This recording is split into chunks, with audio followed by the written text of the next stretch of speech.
Thank you. It's lovely to be with you. It's an absolute joy. And my wife Diane is here. Just say hi, Di. Everybody, great. Lovely having. Lovely having Di with us as well. It really is an absolute privilege to be with you. I can imagine we've got all kinds of people here this evening. Some of you, most of you will be married. Some may be single, thinking about getting married. And I know, as far as I know, certainly none of you well. But there will be all kinds of situations going on. Some of you are in great marriages at the moment. Life is very, very good. And others of you are struggling. Some of you will have been through the pain of divorce. Some of you with children, some without children. Some young, some older, some doing well financially, some struggling. All kinds of people in all kinds of situations. And you're doing tonight what most people in the world do not do. You're taking a little time just to think about some of these things. I would sit in an event like this all evening just for one thing. But look, a couple of confessions. Dan and I have been married for a long time. I think now we're getting on 50 years. You can't be married that long without going through tough times. Times when it seemed that love was really struggling, when it was all over. I remember Diane sitting me down once when the kids were small and she said, "Darling, I'm not sure we're gonna make it." I remember those times. I've written 25 books on this stuff, but I can also tell you this, that writing books on this stuff doesn't preclude you from going through the tough times, either in the past or in the future. In fact, many of the things we write about come out of our brokenness.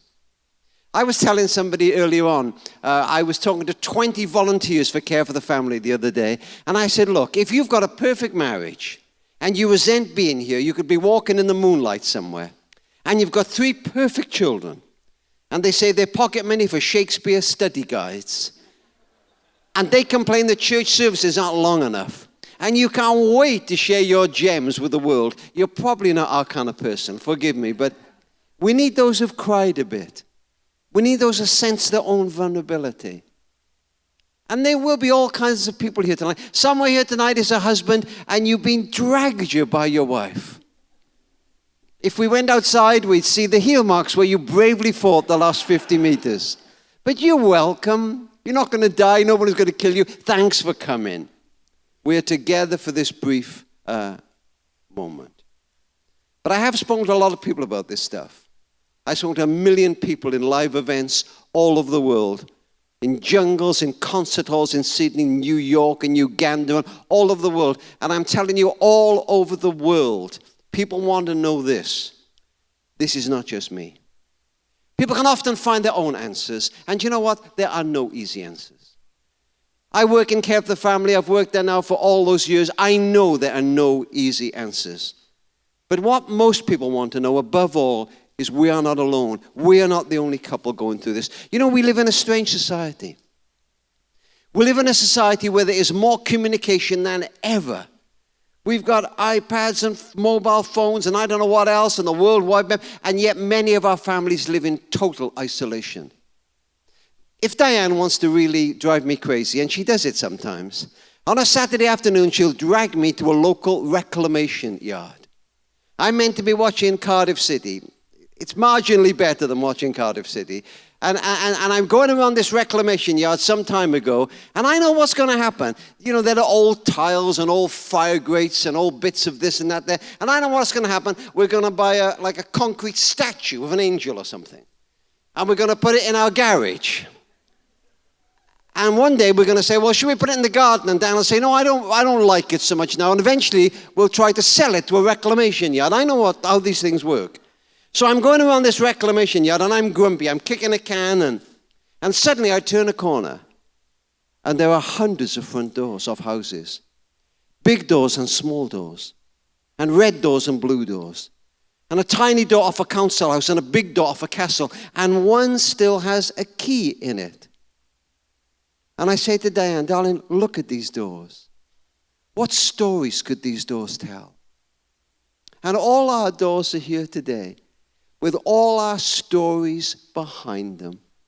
Good times, bad times, our doors. And in society today, we so often live isolated lives. I think in some ways, care for the family stands in the shoes of the extended family. Do you know, we have a remarkable, I'm going to introduce you to somebody very special in a moment. We stand in the shoes of the extended family because what we do is we say to people, this is not just you. You know, 30 or 40 years ago, if somebody's child was driving them crazy, hands up if anybody here with more than one child. Okay, well, if you have more than one kid, you will have chalk and cheese. That is particularly galling if the first one is compliant, because that's what lures you into having the second one. I talked to the guys about that this morning. And 30 or 40 years ago, you could talk over the garden wall. Your granny lived around the corner. You've done this, you've done that. And we don't have that today. We often live lives in isolation. We're not sure whether what we're going through with our teenager. Anybody here with a teenager who's driving them crazy? Okay, just a couple hundred of you, yeah? We're not sure, is it just us or others? And so care for the family stands in the shoes, I think, of the extended family. Whether we're in Ireland or Scotland or Wales or England, and we try to do that. Now, Jill Lyth is with us. Jill Lyth, just stand up a second, Jill. Give Jill a big round of applause. Jill runs our Scottish office. And Jill, in your nation here, stands in the shoes of the extended family. You can talk to Jill and our team up here, and they will be there for you. Whatever you're going through, they will be there for you. Let me talk to you a little bit about marriage. I remember being in Canada, a big 2,000-seater auditorium. And as I was going in, the people organizing it said, Rob, we're not sure what's happening, but there's a couple right in the front row. And they're about to have a divorce. They're bitter. They seem to hate each other. We're not sure why they've come to the event. And we're certainly not sure why they've sat right in the front row. And suddenly I'm on the podium and I can see this couple. There are loose chairs like this, but they've moved them as far apart from each other as possible.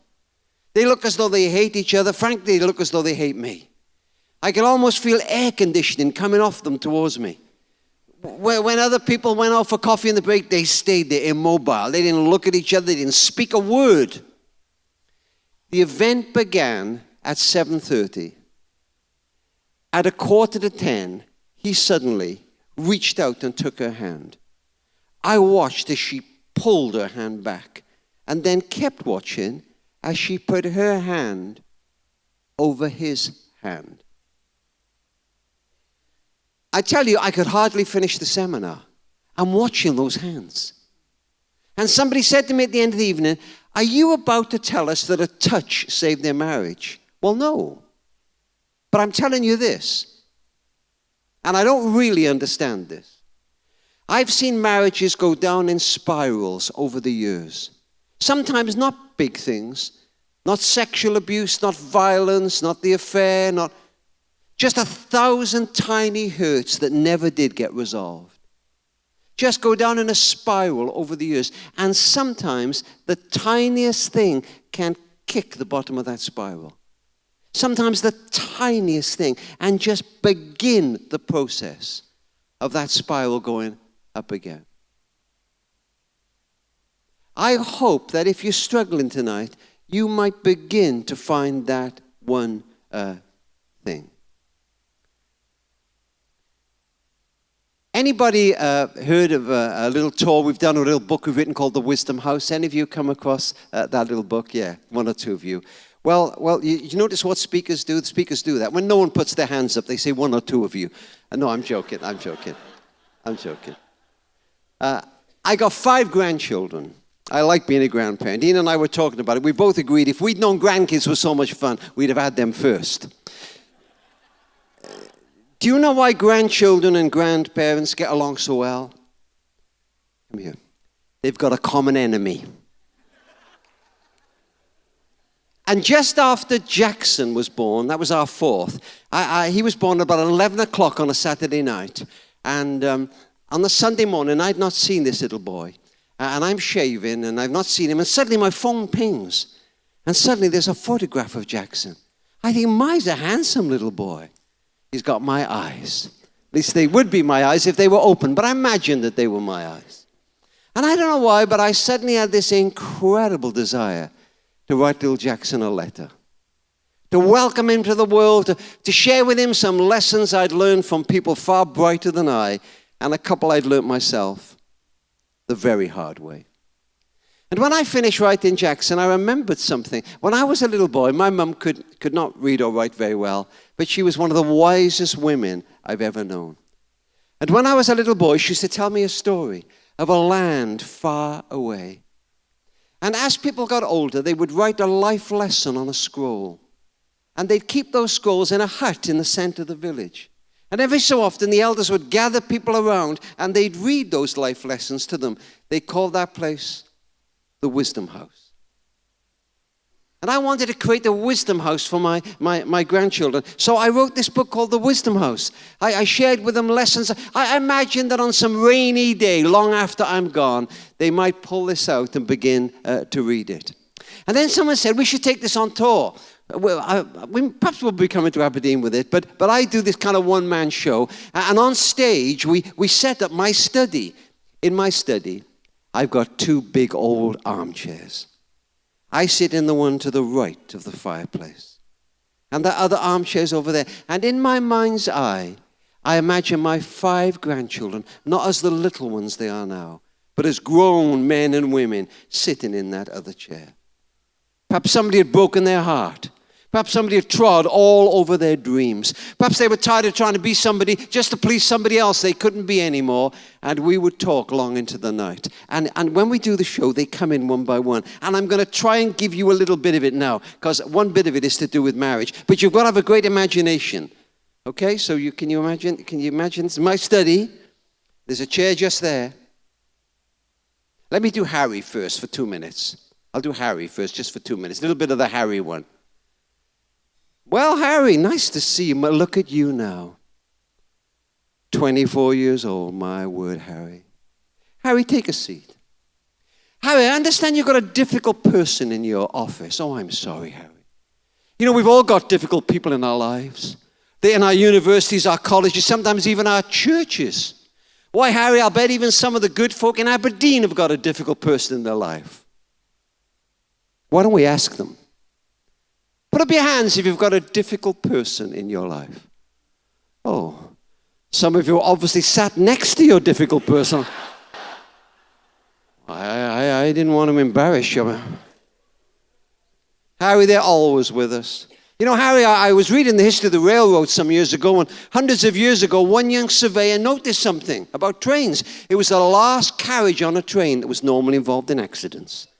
And he suggested they remove it. Difficult people in life are like that, Harry. You dream of the day they'll go. And one day they do go. You know what happens, Harry? Others rise up to take their place. What far more difficult than no one's dreamt of being. If you can, Harry, learn to live with your difficult people. They'll always be with you. And then we go on talking about difficult people. Oh, but here's Lily. My word, Lily, look at you, 25 years old. Take a seat. Come and give Pops a kiss. If any of you might be grandparents one day, let me warn you, be careful what they call you the second they can speak, because you're stuck with it for the rest of your life. Come and give Pops a kiss. Look at you. Well, big day tomorrow, darling. I know. Your mum showed me the dress. You were going to look lovely. And by the way, Lily, can I suggest you take a good look at your groom in that church tomorrow? Because frankly, Lily, he's going to look about as good tomorrow as he's ever going to look in life. You love him very much, don't you? I know you do. And darling, that's why it's hard for me to talk to you about what I want to talk to you about now. But you know what, darling? We've had lots of conversations in this old study, haven't we? You were in that chair when you were 16 and you failed that big exam and you cried and I made you cocoa. And you were in that old chair and you cried again when your first real boyfriend finished with you. And I told you there were plenty more fish in the sea. And you told me that as people get very old, they say the silliest things. Darling, I hesitate to talk to you about what I want to talk to you about. But I do want to talk to you about it. Darling, I don't expect you to believe me or even understand it. But I want to talk to you about the nature of love. You know, darling, when Pops was younger, I worked with this big national charity, and often I'd be interviewed on the radio or television, and time again, people will say to me, Mr. Parsons, what is the greatest threat to family life today? I always gave the same answer. It is the very modern notion that love is just a feeling. And when the feeling of love dies, we can just walk away. And darling, I know you are very much in love now. And you find it almost impossible to believe this. But I'm telling you, the day may come, almost certainly will come, when one day at least one of you will wake up and you won't feel as much in love as you do today. And everything will scream out, let go, it is over, walk away from this thing. Now look, darling, I know it's not always possible to keep every relationship together, or even desirable. I understand that. Nevertheless, when that moment happens, you will have to make a choice. Whether because the feeling of love has died, you will just walk away, or at least you will try to keep love alive. Darling, I understand that tomorrow in church, the preacher is going to read that incredible passage from 1 Corinthians 13 about love.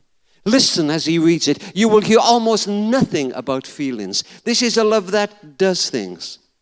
Love is patient. It is kind.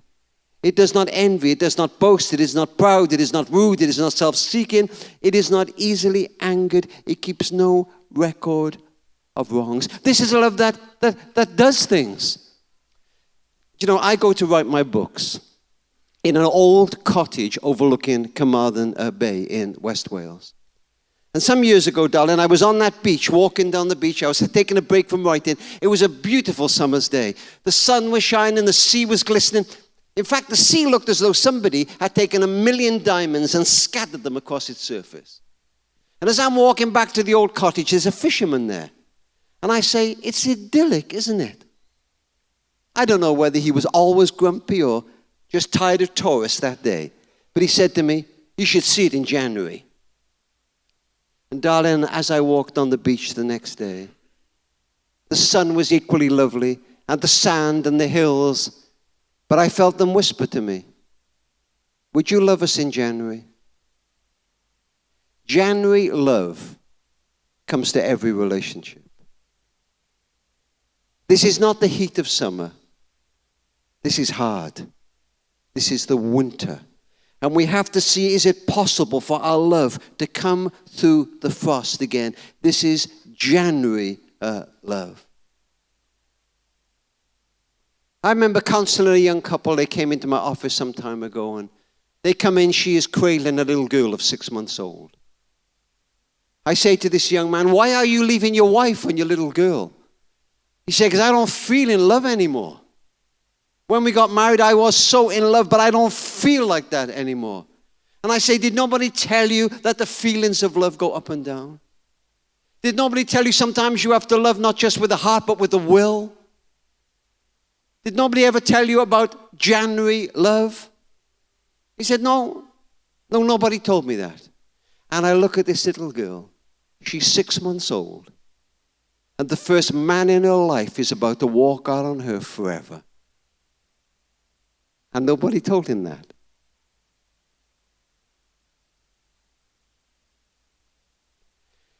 Nobody sums this up for me like Richard Seltzer. Seltzer was a surgeon. Seltzer wrote a book called Mortal Lessons in the Art of Surgery. I know word for word what he wrote in one of the chapters. He said, I stand by a bed where a young woman lies, her face post-operative, her mouth twisted in palsy, clownish. To remove a tumor in her cheek, I have cut a little nerve. Nevertheless, to remove the tumor, I have cut a nerve. Her mouth is twisted. It will be thus from now on. I watch her and her husband dwell in the evening lamplight of the ward. I ask myself, who are this couple who touch each other so generously, so greedily? The young woman looks up and she says, will my mouth always be like this? I say, yes, it is because the nerve was cut. She puts her head down, but he says, I like it, it's kind of cute. And he bends to kiss her crooked mouth, and I so close, I can see his altering the shape of his lips to prove their kiss will still work.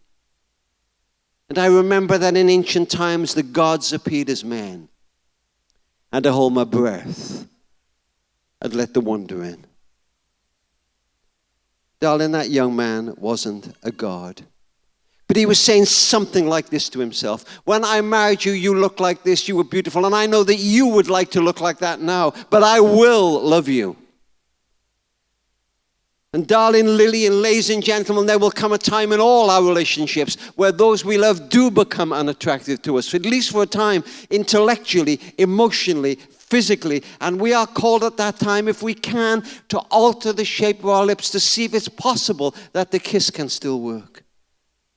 And darling, I'm telling you, unless you do that, and I've already told you that it's not possible to keep every relationship together, but unless you do that, you will go from relationship to relationship. You will never find a love that lasts, because with love, you have to fight to keep it sometimes.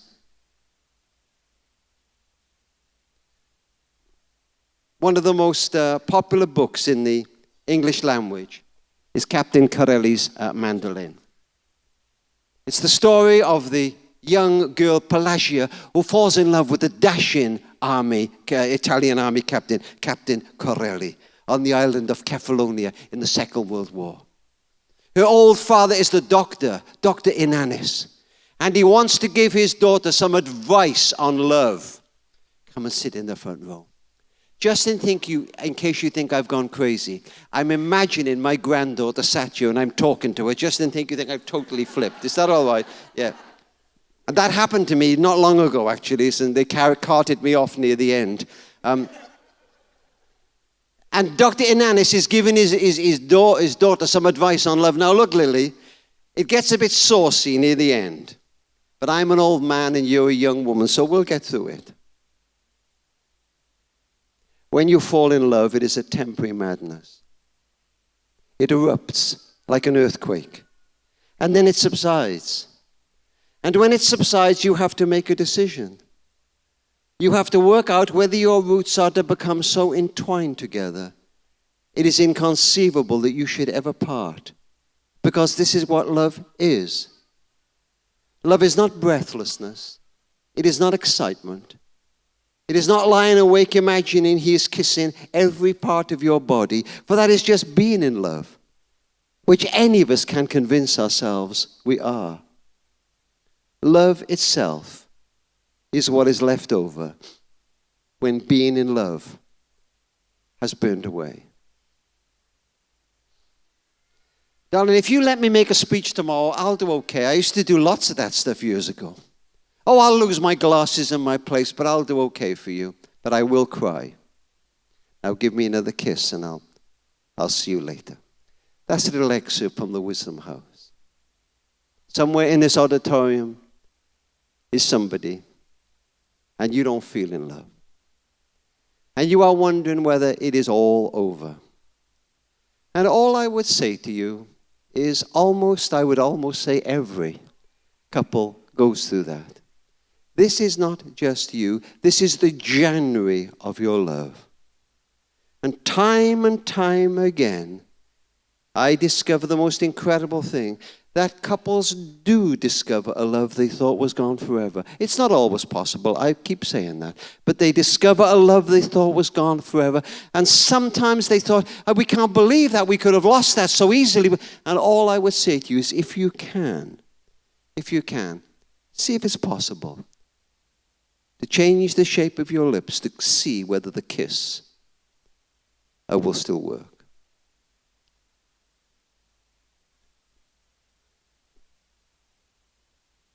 I want to talk to you about 3 T's very briefly. I want to talk to you first of all about time. Time is an incredible thing. You can't buy it, you can't rent it, you can't mortgage it, you can't save it. People say to me, I saved an hour. Oh, really? Where did you put it? You can only spend time, and everybody wants more time, but largely all of us have all the time there is. Somewhere in Manhattan tonight, a multimillionaire will die on the 10th floor of a massive office block. He'll die surrounded in his own private suite, surrounded by hospital consultants and accountants. This billionaire will die. And at the same time, a beggar on the streets of Calcutta will die, alone. Those two men only had one thing the whole of life, the same. At 1 minute past midnight, a bag of minutes was delivered to each man's bed, and 24 hours later, each man's bag was totally empty. No amount of money, power, prestige could buy one more second. Time. And if we have struggled in our marriage over the years, particularly in the early years, it would be because of time. I was just too busy. And frankly, I was saying yes to everybody else and no to those for whom I had primary responsibility. And I well remember realizing that unless I changed, the things I valued most were going to slip through my fingers. I remember those times. I remember Dan saying to me, darling, I'm not sure we're going to make it. And I can remember canceling engagement after engagement. And I can remember Dan and I sitting down on long winter evenings in front of the fire and trying to communicate again. Do you know what? I remember counseling a couple. I'll never forget this phrase. I'm counseling this couple and I say, why are you divorcing? And he said, you know, the strange thing is, we still love each other in a way. And she said, yes. So why are you divorced? He said, over the years, there has been a creeping separateness. A creeping separateness. And I think that had happened to Di and I. Just this, nothing purposeful. Nobody hit anybody. Just this creeping separateness. And we decided we were going to invest a bit of time with each other.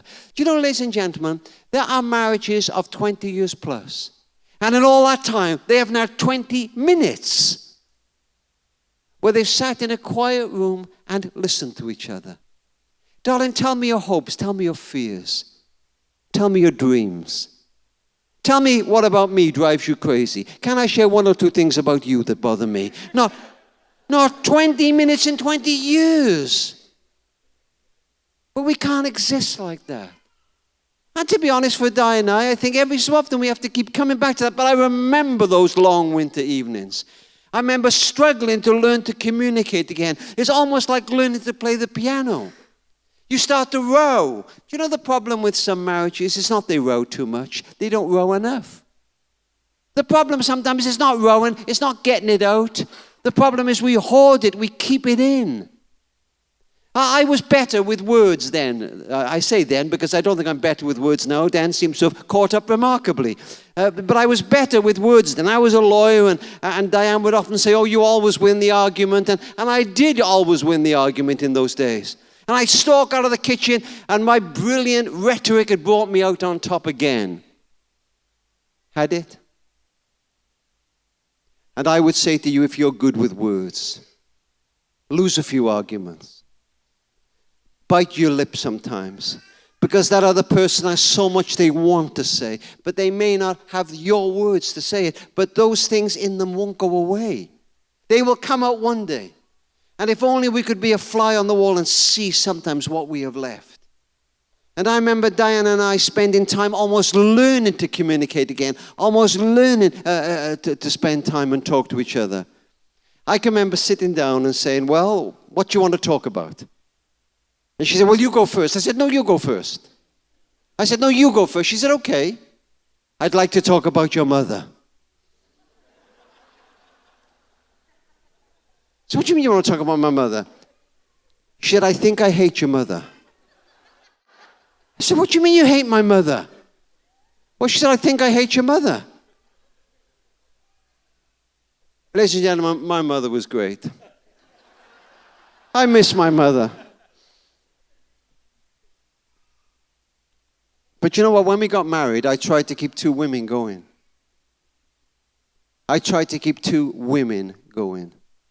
I'd ring my mum every day. I'd nip in and see her. I'd do this, I'd do that.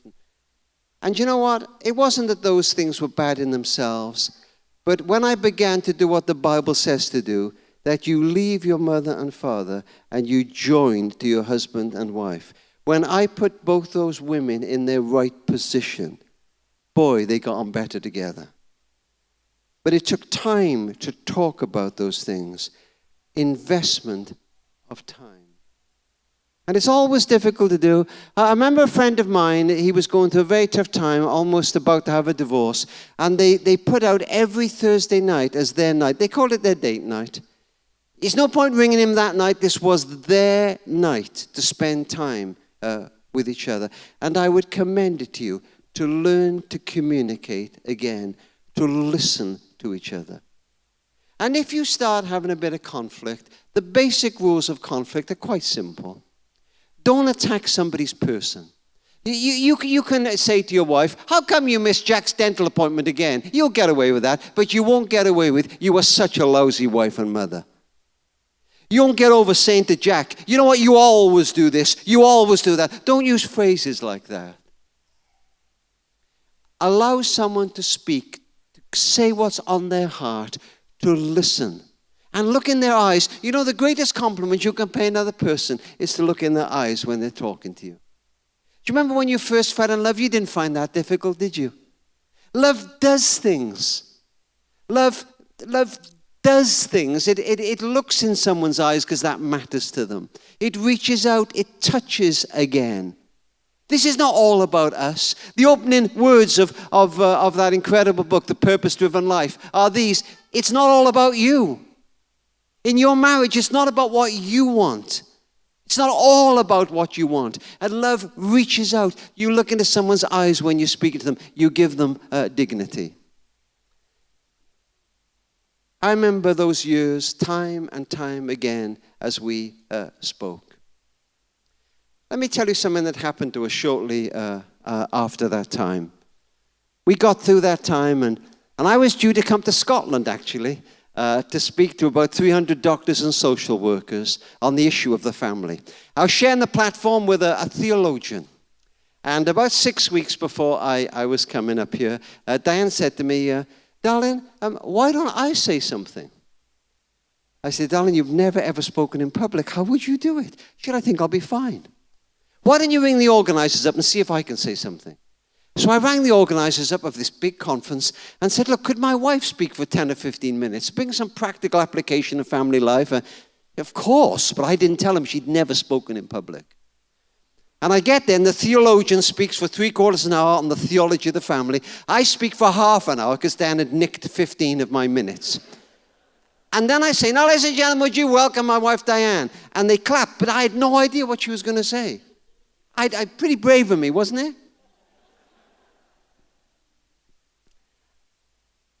I think I last heard Diane say what she said that evening in front of 2,000 women in the brand new Waterfront Hall in Belfast. I've heard her speak those words as the lead speaker in the Royal Albert Hall. I've heard her speak those words in concert halls in South Africa and I don't know where else. She's spoken to tens of thousands of women. This is what she said on that day in Scotland. It was in so many ways a perfect day. I had a newborn baby son and a little girl of 3 years old. I had a nice home.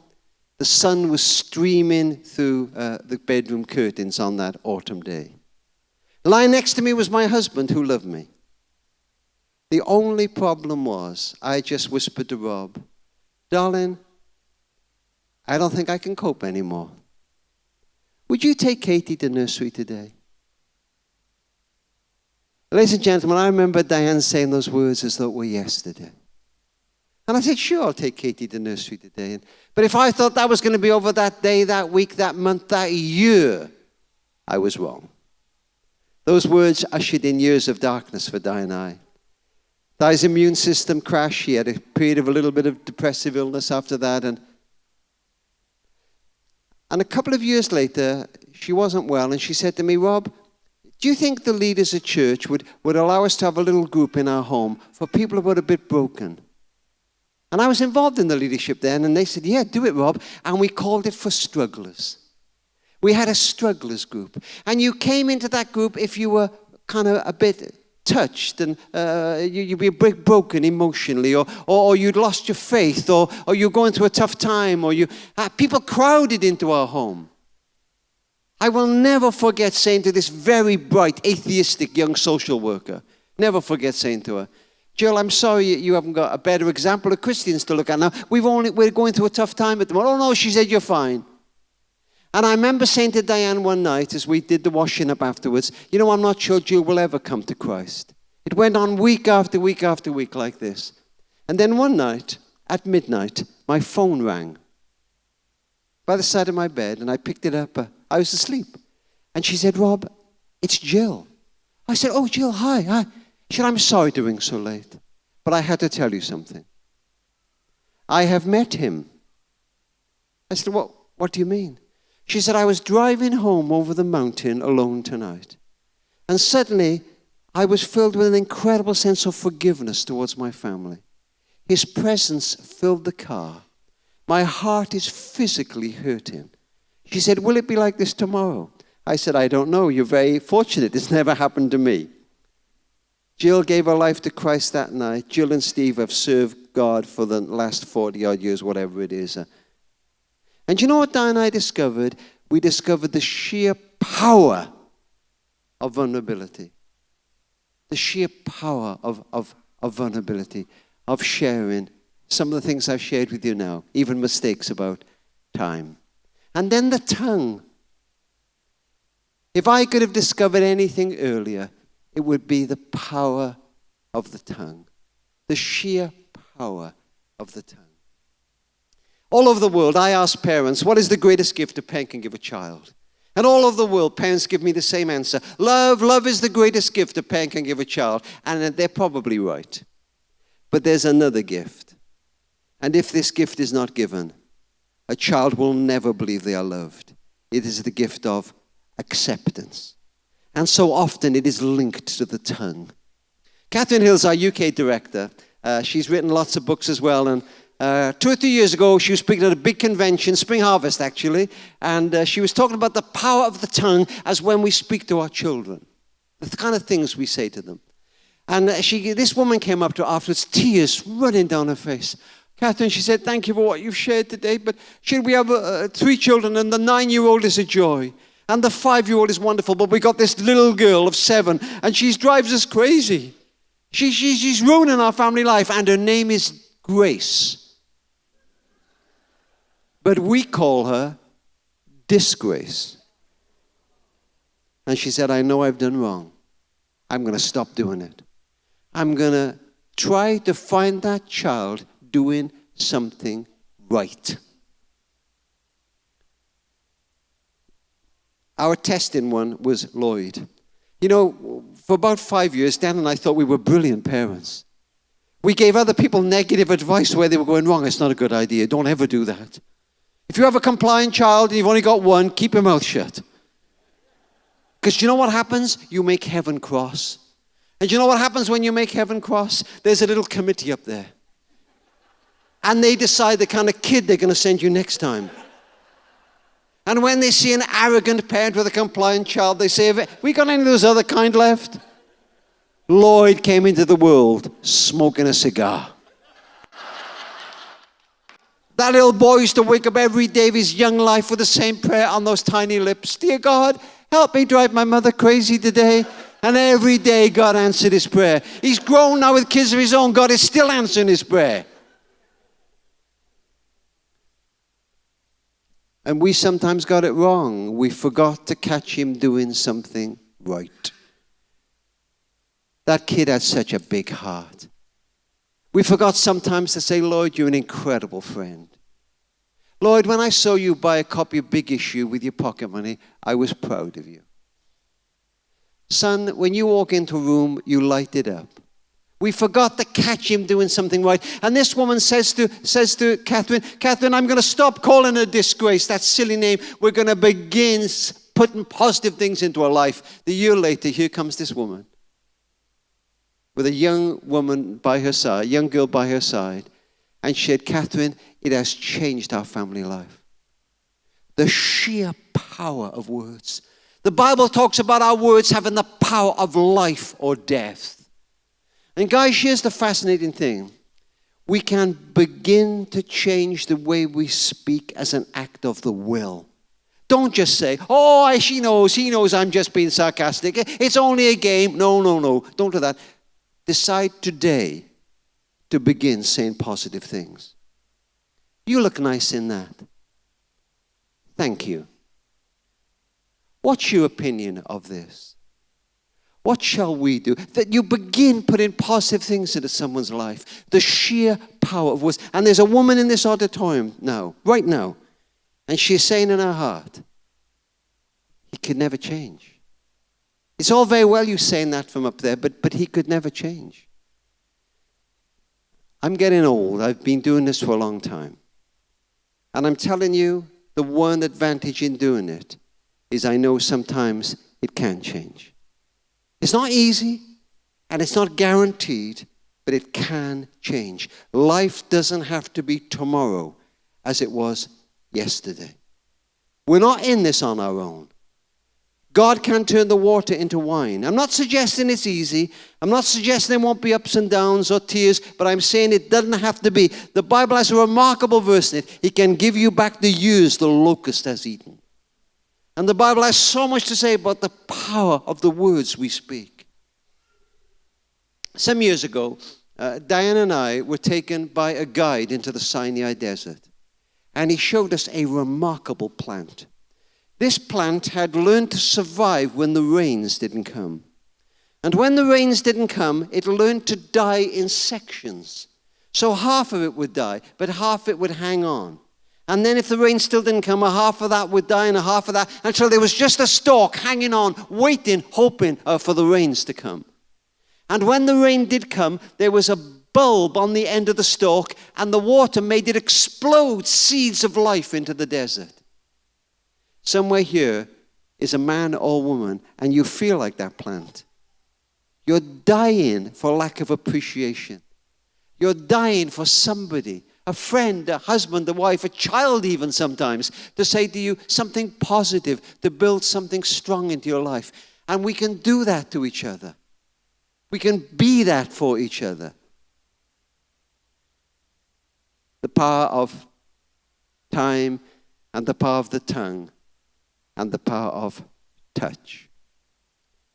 Touch is important. It matters. When we talk to couples, we'll say, if you could change anything about your marriage, what would it be? 7 times out of 10, a man will say sex. I wish my wife was more interested in sex. We turn to the woman, what would you change? Affection. I wish she was more affectionate. I wish she would sometimes, and Dan says to us even today, hold my hand when we're shopping instead of walk 50 yards ahead of me. I want to know I matter. Let me tell you a little story. Dan and I hadn't been married very long, a couple of years. And it's a winter's night, and suddenly there's a knock at the door. I open it. There's a man standing there. I recognize him. Slightly older than me. Used to come to our school youth group when we were kids, our church youth group. His name was Ronnie. Educationally challenged, no family of his own, lived all his life in care. And when he was 16, he came out of the care home and got a bit of a job and then lost that. And now he was practically living rough, not actually on the streets, but in very rough circumstances. And he'd found out where I lived. And I opened the door, and in the darkness, I can see in his right hand, he's got a black plastic bag, and in his left hand, a frozen chicken. I say, Ronnie, where'd you get your chicken? He said, somebody gave it to me for Christmas. I said, how did you find us? He said, somebody gave me your address. And he just stood there with his black bag and his frozen chicken. And it may have been out of embarrassment, but I said, well, come in. I'm sure Di will cook your chicken for you. And she did. And Di, like Lloyd, has got an incredible heart. Big, big heart. And she said, Ronnie, why don't you stay with us tonight? And he stayed with us that night. And the next night. And the next night. And then she said, it's Christmas Eve, don't go home now. And the following day, we didn't have kids then, but around the family table, we had some relatives around, and we quickly wrapped up some aftershave and some ties, a few I was glad to get rid of, to be honest, former presents. And we gave them to Ronnie, and he cried. He'd never had a family Christmas. And he never left. He's still with us. He's been with us over 40 years. Kids are grown and gone now. They've only ever known Ronnie living with us. Sometimes on television, someone will say, all you Christians care about is the nuclear family. My kids have never known a nuclear family. They've always lived in an extended family. And when he'd been with us for a short time, he got a job as a dustman. I was a lawyer then, and I used to drop him off at the dust yard and then go into the law practice. And when I got home at night, he'd always be sat in a chair smiling. Just sat there smiling. And I'd say, Ronnie, when I come in, now you're always there smiling. What amuses you so much? He said, Rob, when you take me to work in the mornings, the other men say to me, who's that brings you to work in a fancy car? And I say, oh, that's my solicitor.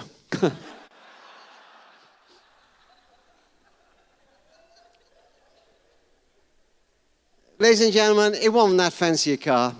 And who'd be proud of being taken to work by a lawyer? You know what I think it was? Ronnie never had a mother take him first day of school. He never had a mum wipe away a tear as he went into the playground. We heard of a mother recently who took a little boy in first day of school. As he went to the playground, he turned and said, Mummy, how long do I have to stay here?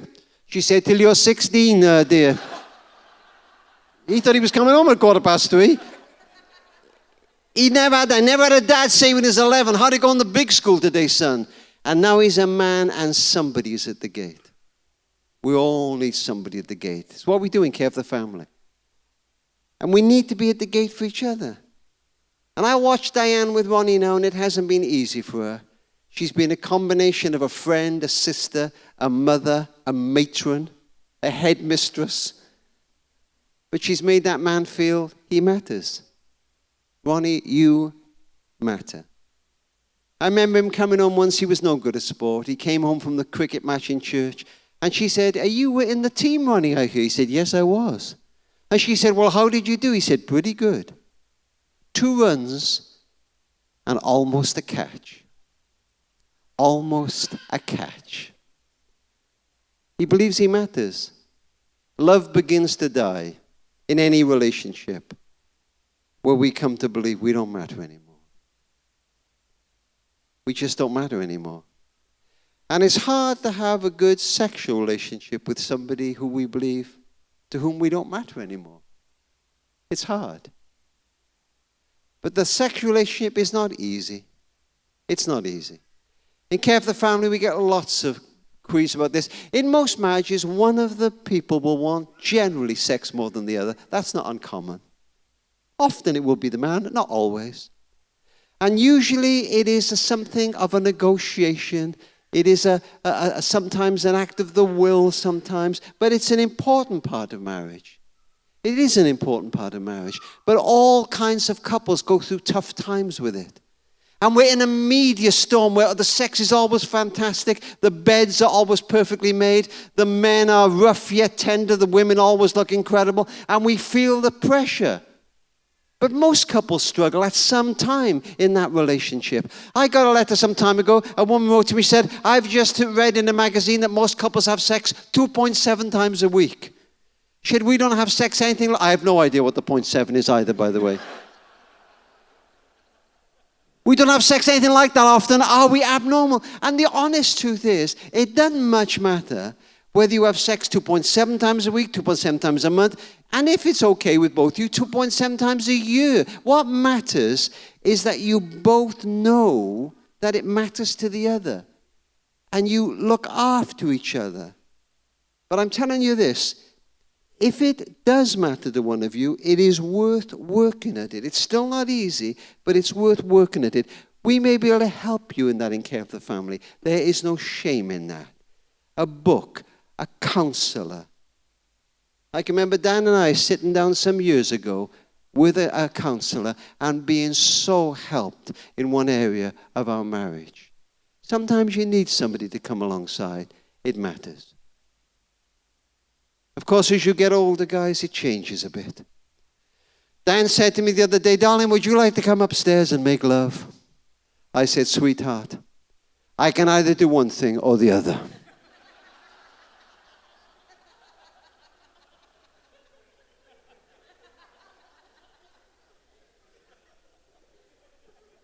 You may have heard of the woman who said to her husband, I want you to make love to me like an Olympic athlete. He said, what? He said, you mean like a 100-yard sprint, fast and furious? No, she said, not like that.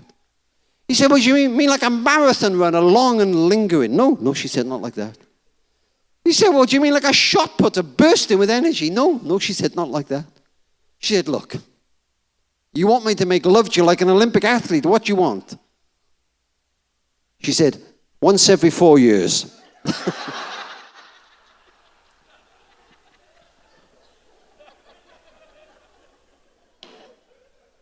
If only we could have smiled a bit more together, we'd have been better off. But you know what happens? We come into our own homes, we close that door, we say, this is just us. There are loads of marriages where the wife wants sex more than the husband, where the husband wants sex more than the wife. We need to be together, gentle with each other. We talked about quite a lot, haven't we? You know, but let me end this, and then if you like, we'll take a couple of questions. Let me tell you about a letter that I had about a week into Care for the Family. We'd just done our first marriage seminar. A woman wrote to me, she said, Rob, thanks for coming to our town with your seminar. She said, I will never forget that day. That morning I said to my husband, this is our last hope. After 14 years of marriage, he had an affair. I couldn't forgive him no matter how sorry he said he was. But you spoke about God's forgiveness. And as you spoke, I thought, if possible, I'd like my kids to have a mum and a dad. And I decided that we were going to try again. We laughed together that day a bit. We cried together. We're going to try again. And then she wrote at the bottom this, P.S., here's to the next 14 years. About 8 years and 9 years later, she sent me another photograph. And it was of her and her husband and 2 teenage children smiling out of this photograph. I think then we had about 50 staff in Care for the Family. And I got our staff together and I said, you may not believe what I'm about to say, but I want you to know I mean it. I'd have done it all. All the traveling, all the writing, all the books, all the seminars, just to see this couple with their 2 kids. I know it's not always possible, but for me, from now on, everything else is a bonus. About 6 years ago, she wrote me another letter and invited Dan and I to their 40th wedding anniversary. And last week, I got another card from her that said, thank you, you changed our lives. Was forgiveness easy for that woman? No. No, it wasn't. Do you know, I remember doing a marriage seminar once, and a young couple waited to speak to me afterwards. They waited until the auditorium was empty, and then they made their way forward, and he began to tell me their story. He said, we'd been married just a couple of years, and last year he said I had an affair, just a one-night stand. He said, I was so ashamed I took my wedding ring off and I gave it back to my wife and said, don't put that back on my finger till you can trust me again. And he said, Rob, he said, the other day she put it back on my finger and he held it up proudly. But I look at her and her head is bowed. And I say, forgive me. But I think when she put that ring back on your finger, she was not saying, I trust you again. She was saying, with all my heart, I want to trust you again. And her head came up. She said, that's how I feel. It's not easy. It's not magic. It's not Disney World. It was not easy for this woman to at least begin the process of forgiveness. It didn't mean that when she didn't pass that old hotel where it occurred, that the old feeling didn't rise up in her stomach. It didn't mean that every day she felt great towards her husband. It took years and years, but forgiveness was the key that allowed her to begin. I got 1,000 letters like that. I could tell you 1,000 stories, all behind doors. Our story, other stories, your stories. And I'll tell you why I do what I do. I do what I do because I know that the tiniest thing can kick the bottom of that spiral. That there'll be somebody here tonight and the bottom of that spiral will begin to kick. It'll be a word, it'll be a touch, it'll be a little bit of time. It'll be the beginning of forgiveness. But it can happen.